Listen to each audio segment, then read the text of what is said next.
I think the thing going forward is that there is going to be some very clear-minded people in the Trump administration that are going to do some great things for America and things that will upset deeply the Communist Party of China, the Iranians, the North Koreans, probably the Russians, and others.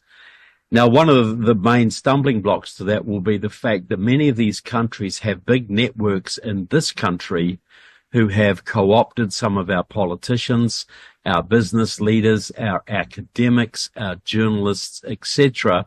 And the problem is there that we don't always know who they are.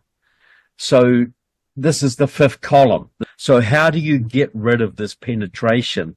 I think the key thing is to treat it like you would like organized crime, a lot like authorities have gone after organized crime in the past. And this was an approach adopted by Rudolph Giuliani against the mobsters of New York in the 80s and beyond. We need to treat the massive foreign infiltration of this country like an organized crime problem. So I believe the next President Trump has to do a variation of this. There's got to be a carrot and stick approach. President Trump has to set up a new intelligence agency. Nobody from FBI, nobody from CIA, people from special forces, sheriff's departments. You might interview 30,000 people to get 1,000.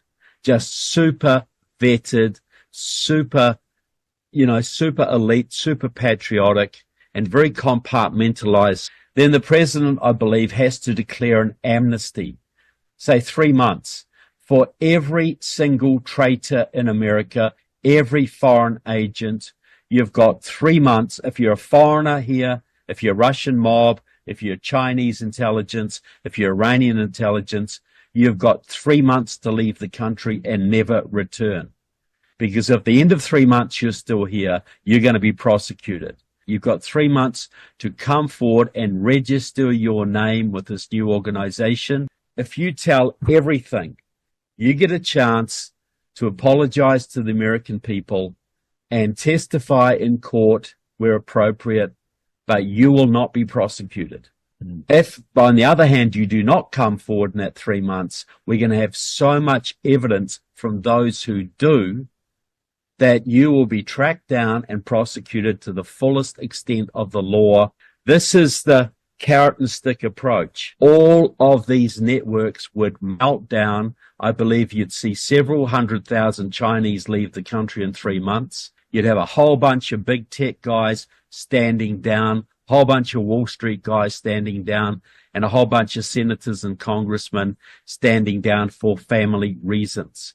But the American people would finally understand how deep the corruption was, how deep the foreign penetration was, and would get a real picture of the situation and would support the security measures going forward to make sure this doesn't happen again.